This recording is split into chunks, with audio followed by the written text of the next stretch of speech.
That's right. I am back. It's your girl, Amara La Negra, and you're listening to Exactly Amara, a production of iHeart. And thank you so much for tuning in as usual. I'm so grateful for all your love and support de corazón. Muchísimas gracias. Don't forget to subscribe to the podcast on your favorite podcast platform. Rate us 5 stars, mi amor. Nada menos. 5 estrellas todo, okay? And leave us a review. By the way, you know, I love to sit there and chismosear. I love to read what you guys are thinking about the show. If you like it, if you don't, if you have any questions, whatever it is, yo siempre estoy pendiente. I'm always looking, okay? Also, head over to the YouTube channel where you're able to watch or listen to the podcast by searching for My Cultura Podcast and clicking on Exactly Amara. If there's any episodes that you feel that you missed or you want to rewatch or hear, you could do that right there on the YouTube channel. Today, I'm very excited, mi amor. I see, amor, dándolo todo para el pueblo because, mira, I am a big fan of cosmetics. I'm a big fan of makeup. I'm a big fan of beauty. I'm a big fan of all those things. Anything that can make your self-esteem higher, that can make you feel better, that can enhance what you naturally already have. There's so many things that you can do to enhance your face, your features, your skin without having to go to cosmetic surgery. And that is the beauty of makeup, right? And makeup not only can obviously make you look natural for those that like, you know, that natural look. Me, I'm a little bit more como que dragging. I feel like, dámelo todo. I want the lashes. I want because it's supposed to be fun. You're supposed to have fun. I like to experiment. Sometimes I want to be classy. Sometimes I want to be extra.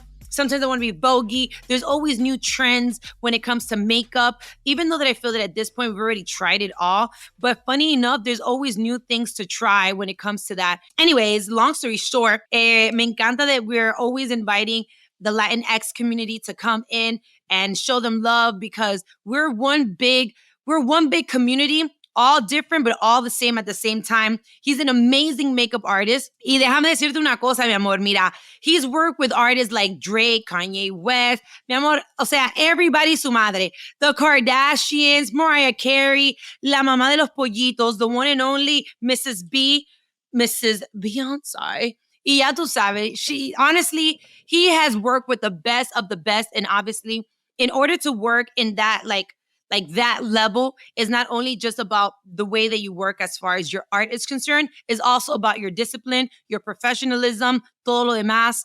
And I just want him himself to come in and tell me about his experiences, what got him started, the best and the worst of the celebrities. I want to know it all.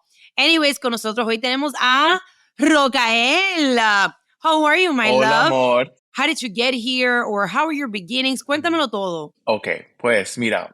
My dad's from El Salvador. Nice. And then my mom is from Mexico. And I was born in Mexico. Oh. But for some reason, when my mom was pregnant with me, she went back to Mexico. Okay. So that's why I was born there. And then they decided to come back. So I grew up in the U.S. It was a very tough time for me growing up because I had to adjust. And, you know, my parents were very, very Latin. Very, very, you know. Right. Their culture was very traditional. You know, yes. Yeah. In our family. So I had a hard time learning English, and I remember as a kid I was always struggling. So I was like, I'm gonna learn English, and I've always been like this since I was a kid. I'm like, you can't tell me I'm not gonna do something because I'm gonna go do it. What sign are you, by the way?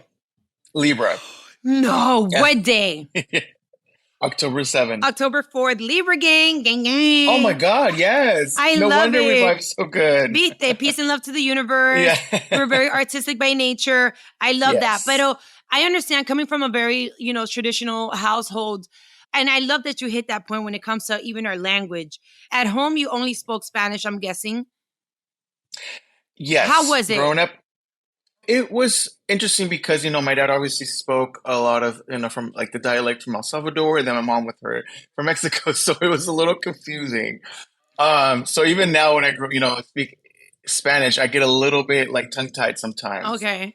And I'll be honest with you too, you know, my family's, for some reason, there's this like really weird disconnect between El Salvador and Mexico. So I was always struggling with my dad's side of the family and then my mom's side of the family. Like it was always a little bit of like a rift. Mm-hmm. I love all my family, so I still had to, you know, be around, but it was definitely interesting growing up with my parents. The way that and that's why for a lot of you know, our English listeners, they see as okay, so you're Latin in their mind. they, for many occasions, they just see like Mexicans, or maybe like if you're in New York, or the Dominicans. But the Latino Right. community is so big. El Salvador, Yes. Honduras, Guatemala, Ecuador, like it's so diverse. And every country has their own terminologies on how to say things, Right. a different accent. And I get how it can be confusing. But Oh, for sure. But here's my thing, though. If you come from such a traditional household, how did you tell them, oh, by the way, I want to do makeup? Like, this is my thing. Was that really hard? It was very hard because my parents, especially around that time, makeup was not a thing. It was like they're like, we came to this country so that you could have a better life. And they were hoping that I would aspire. And when I was a kid, I thought I was going to be an architect. Like, I was very interested in building and designing, and like, I was always drawing and sketching things that were nowhere near like makeup related. Right. So my mom thought I naturally had an inclination to go that direction. But, it just, my destiny was in makeup. So when I was in high school, I was like playing with my friends' purses and their makeup. And I was like always doing stuff. And I just loved it. I knew there was something there for me. And so I went to beauty school, and my mom was really fighting me around that time. She was like, I will pay for you to go to a different college and go back to school. And I was like, no, like, I'm already in this. I feel like I'm already headed in a direction.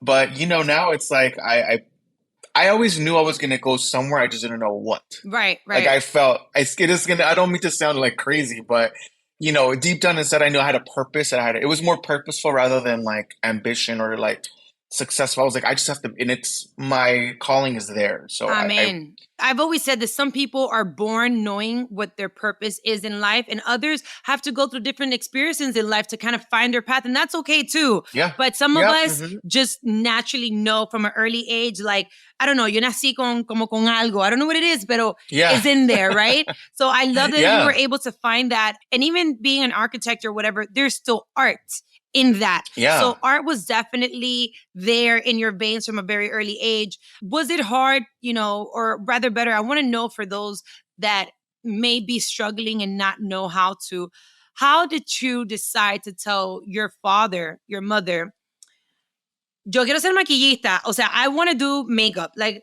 because usually, and we already know the stereotypes of the machistas, the very macho in our countries, a man doing makeup. No, right? So how was it for you?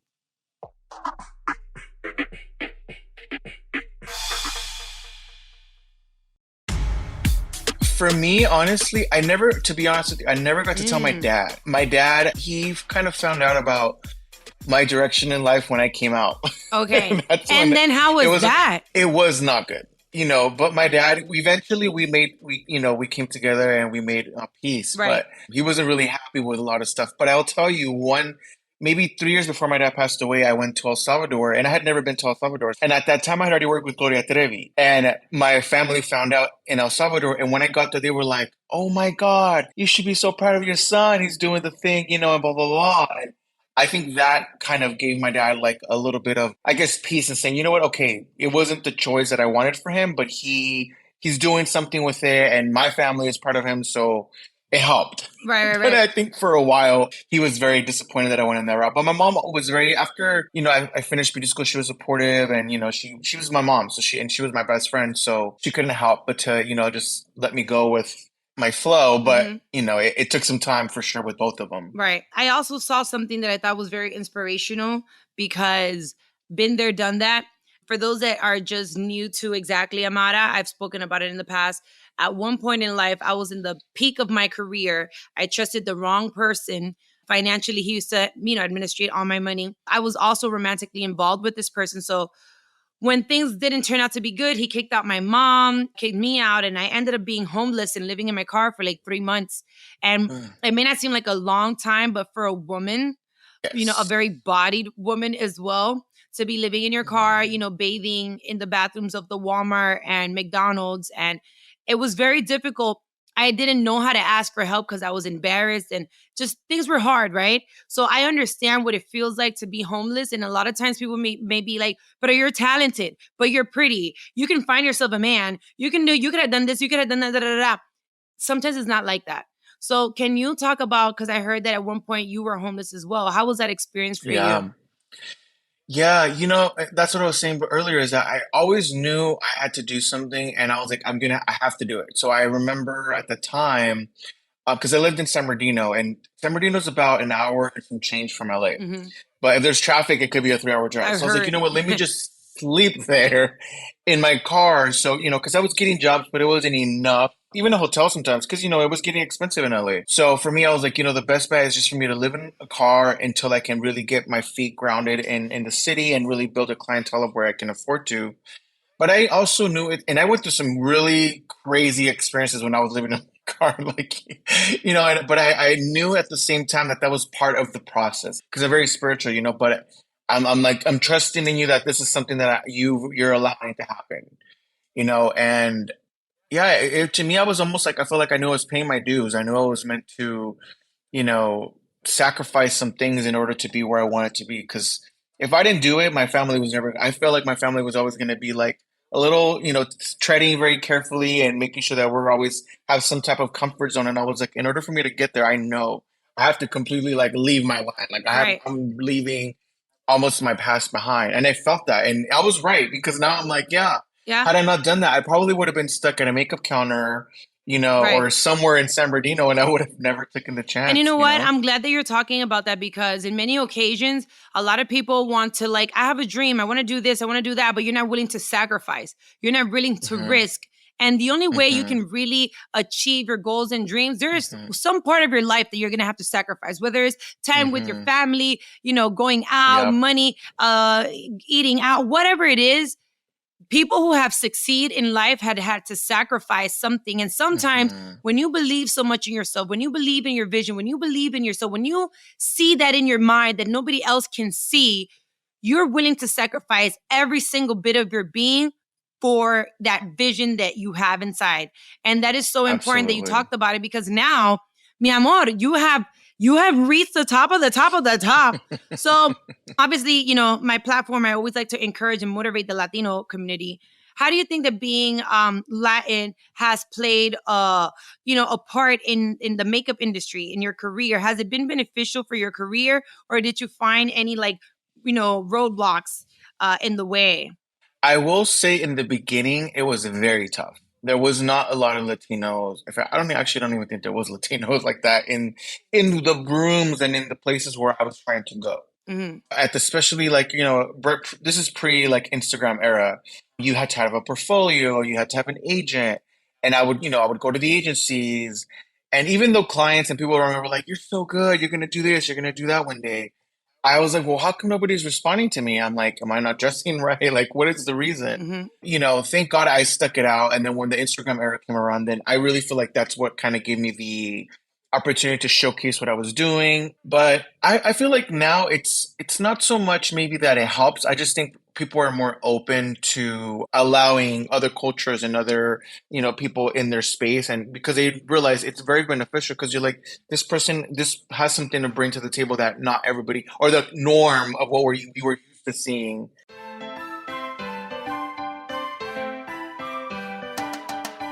Do you think that the Latino community in the makeup or the beauty industry supports as much as other cultures? I don't know. Dale, I habla, don't think habla. Let's so. hear about it. Let's hear about it. No. Okay.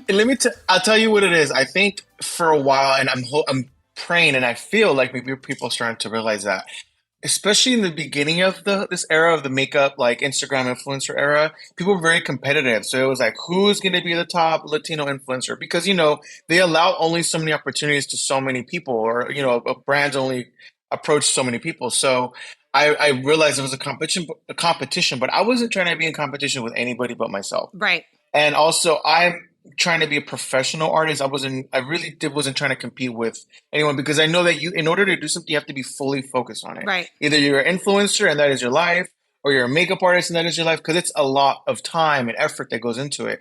So I was like, I want to be, working with these people. Right. And I was focused on that. But I just feel like for a while, who's going to be doing what and who's going to be doing this. But now I think I see a shift where people are like, oh, there's enough pie to go around for everyone, and everybody can have their own space and still be, flourishing. Right. I Um, agree. And I think it's also important to support each other. Have you had like a really good yes. mentor or someone that has been like, let me take you under my wing y déjame ayudarte, let me open these doors for you? Or do you feel, because I feel like every industry, there's a little bit of cattiness, like Hmm. now, Hmm. especially if they see you doing good, te tratan de bloquear and they don't. Yeah. But there's other places where they're like, you know what? You're really talented. Let me bring Hmm. you under my wing and déjame ayudarte. Let me open doors for you. I have I'm very good friends with Anastasia. I don't know if you know her, Yes. the beauty Anastasia Beverly Hills. She has been an incredible mentor since I met her. I think I probably know her maybe like 6, 7 years. She's been like that with me. She's taking me places. She's like, I'm going to this event. Come with me. And she's just like my glam mom, you know? Hmm. And then I'm really good friends with Patrick Starr too, and he's been incredible because he's giving me a lot of marketing advice and just beautiful, insight on how to build your brand because that's where I'm going right now. Hmm. And I've known Patrick Starr for years too, and he's killing it. So it's such an honor and a blessing to have people. I have other people, but those are right now the ones that I'm in contact like almost every other day. Right. That's Yeah. super cool. Are you helping anybody at this moment, or is there any? How do you feel like? Is there anyone right now that you're like, Mira? There's a lot of talented people that hit me up all the time, and I do my best to help out or support, or like not right now. I'm just focused on myself. Well, to be honest with you, I always I don't really get hit up for stuff and I turn it down. I honestly try to make everything happen, but it goes through my agency, so I Okay. don't. If there is anything that I can take, they handle all that because we have people in house. Right. But there's. I feel like in a way, maybe that's my way of Yeah. giving away because within the agency, they'll ask me, hey, this person wants to do that. I'm like, absolutely. Yeah. And there's a guy that I love. I don't know if you're aware of Ernesto Castillas, Me suena. and he's killing it. Like he's doing a lot of amazing stuff, and he's a Bougie. Latino. So but I definitely have been like, yeah, you should, do this and you should do that when I'm not available. So in a way, I have done it like that. So now I want to get more. But Let's get into the fun part of makeup and cosmetics, right? Makeup trends are consistently changing and evolving, and there's always something new. What do you see? Because obviously everything has changed throughout generations. We had this moment with like the red lip, the very Marilyn Monroe type of energy was like the Jessica Rabbit. We've gone through so many different stages. We've gone through like a very natural clean. We've gone through the glowy. We've gone through like mhm. the heavy lashes and the light lashes, we've gone through it all. What is happening right now in trends of cosmetic and makeup, and what do you see coming up? Um, well, I definitely, for me, I've always stayed classic. I love the 90s glam, but I do feel like the colors are going to start coming back Okay. because we've seen so much of the neutral, matte 90s vibe that I think people are like ready to, especially after COVID, everybody wants to go out. They want to be at the club or, partying. So they're trying to have so much fun with their makeup. And I've never seen, you know, makeup artists and even just, consumers have so much fun with makeup, until like now. Mm-hmm. When I grew up, it was very not too much, just natural and pretty. But the girls are going out these days. Right. So I think color is definitely going to come back. It's and sparkly too, sparkly eyeshadows and Are we doing the yellow lips uh and the purple lips? Are we doing I don't know. Are we doing them type of colors, green lips? I mean, because you said colors. Let's clarify it for the girls. I think for sure that's going to probably be in there too. Just because I'm also seeing some brands that are dropping colored geared products. So the thing about makeup is you can use it wherever and however you want. I personally, I know it's going to sound crazy. I personally love a colored lip. Because sometimes you could just have an easy, beautiful face and then just pop a lip on. And it's just, you can make it, as long as you don't go crazy with it where you have like a rainbow and you're walking around because it's distracting. You're like, what? But there's certain colors, like I love a mustard lip, especially on like olive skin tone. Mm-hmm. I think it's gorgeous. Maybe ombre with like a berry lip liner and make it like ombre mustard. I think that's so stunning. Mm. Green is a little, okay, maybe we got to think about that Maybe that's one. a Where little we too going? much. Yeah, where are we going? But, Now, certain now I colors also are want to know, pretty. as a professional makeup artist, as a professional, beauty icon at this point, because that's what you are. Oh, babe, thank you. Do you feel a little bit affected in the industry when you see all these makeup influencers on social media that now, act as if or say that they are makeup professionals? What's truly the difference? Because I see a lot of people doing these videos like, oh, I'm a makeup artist. and they do anything in the yeah, they have like all these views, and then because they have all these views, yeah, you like, how do you feel about that?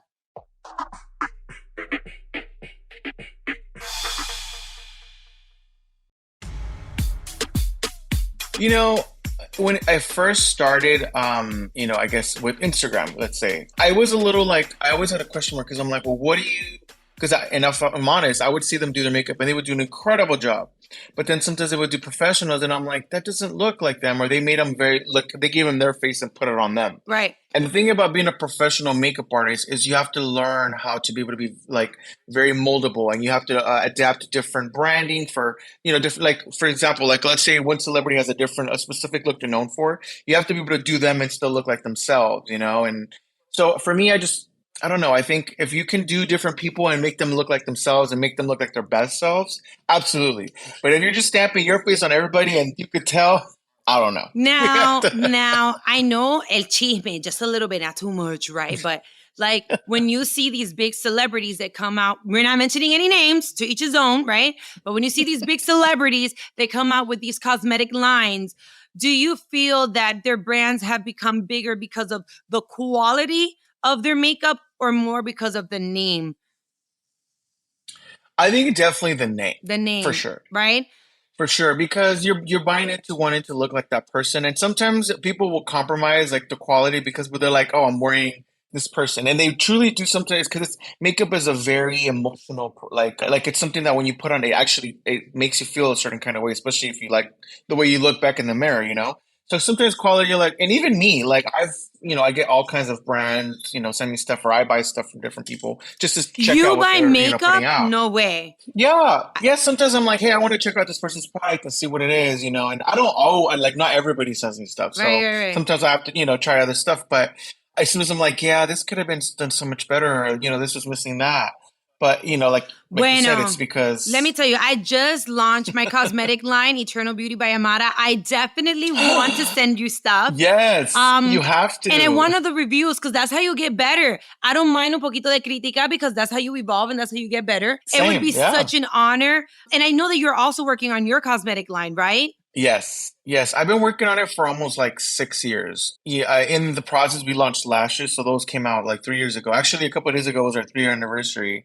For me, I wanted to do something that was very special and that I knew when people saw it, they're like, this is different, And also, too, was just a lot of the products that I was missing in my kit for, my clients. Like I always was mixing either bronzers or certain products to create this kind of effect, that look. Undertone. Yeah, exactly. And that was, easy for anybody to use, especially for me, and quick. And because, I'm always rushing with clients and they're always on the time, So anyways, that's why I was like, let me make sure that I make something that I know everybody will love. And even though it's taking me that long, and I know everybody and their moms put stuff out. Right, yes. I know when people see, they're like, oh my God. And people they say it now and they see my product, they're like, I've never seen anything like that.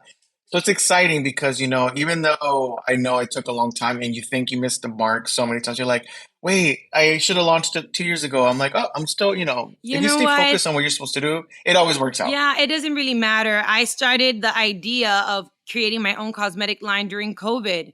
I think everybody was home chilling, just trying to figure out what's the next move. I started and I never launched it because I was waiting for the right moment. And the right moment doesn't exist. You create the right moment. The right moment is here and now because here's where you're at. Sometimes you're like, oh, voy a esperar next year. You start that now. And even if in the beginning you feel a little bit and things are slow, they'll pick up eventually as long as you're consistent. I think that's extremely important. Talking about consistency, does it annoy you? Or do you have any celebrities, you don't have to say any names, but any celebrities that be like, don't do this. I don't like this. Too much makeup. Wait, nah, what? Like, I know that has to be mad annoying. I have had some, and I don't work with them anymore, thank God. But it wasn't so much, I don't like this. It was just, they're in their head too much, and they self-sabotage. Right. And so it's like, it's not that you're doing too much. It's just they're having personal things they're dealing with. Right. And so you just got to let it go and be like, it's not about me. I'm not here to be your punching bag. Right. But, you work with it. And that's another thing that I've learned now is you have to be very protective of, your gift in the sense that it's not for everybody because not everybody's gonna, when you connect with someone, and there's people that I'm still working with them, that you connect with on a creative level and on a different, like, the flow, then it comes naturally. Right. And that's the thing is that, I think, especially coming, culturally, you think you're supposed to be working with everybody. To be successful, you have to be everywhere at the same time. And that's not how it is. When you're really successful, you can be really impactful in one place and affect so many people with just being in that purpose that you're supposed to be doing. Yeah.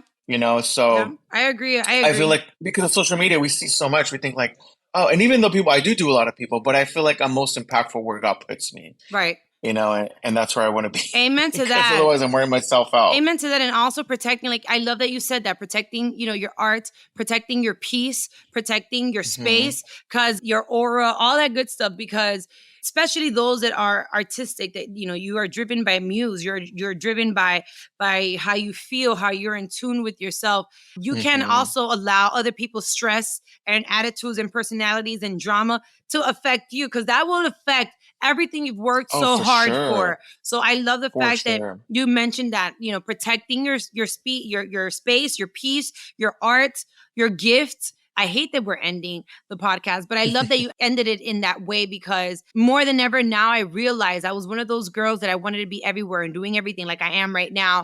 But after having my twins, now I understand the importance of, I need to protect my space, my energy, back off, so that I can handle me. And if I'm in a good space, then I'll be able to be the best version of me. So I love that. When and where can we purchase your cosmetics? Where can we follow you? Where can we see you?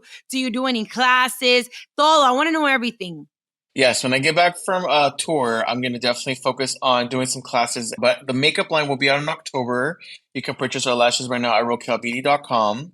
If you follow me on social media, you'll see that I'll start teasing stuff within the next couple of weeks for the makeup line. And that's where I'm at, rokaelbeauty.com and at Rokael Beauty. I love it. I am so grateful to have you here. It is such an honor. Definitely slide me that info on the low, you know what I'm saying? DM me. Yeah. So that I can send you my cosmetic. I would love to be able to support you as well. Yes, my love. I would love that. Como otro Latino that has come, from humble beginnings, that now has been able to somewhat break that generational curse. And now you are the success of your family. You are someone to be proudful about your accomplishments. I love everything that you're doing. I love that you're still humble. I love that you still love to give back. You can tell that you're a beautiful soul. And I want all my listeners to support his cosmetic line, everything that he's doing, because he's really representing the Latino community the way that it needs to be represented. Muchísimas gracias. I'm so grateful for having you. And guys, thank you one more time. Thank you once again for being part of Exactly Amara. Make sure to find me on the YouTube channel. Catch the show by searching for My Cultura podcast on YouTube and clicking on Exactly Amara. For sure, of course. Don't forget to follow me at Amara La Negra ALN. Amara La Negra ALN. And if you forgot, let me remind you that this has been a production of iHeart's My Cultura podcast network. For more podcasts from iHeart, visit the iHeartRadio app, Apple Podcasts, or wherever you listen to your favorite show. This is your girl, Amara La Negra, and you just heard Exactly Amara.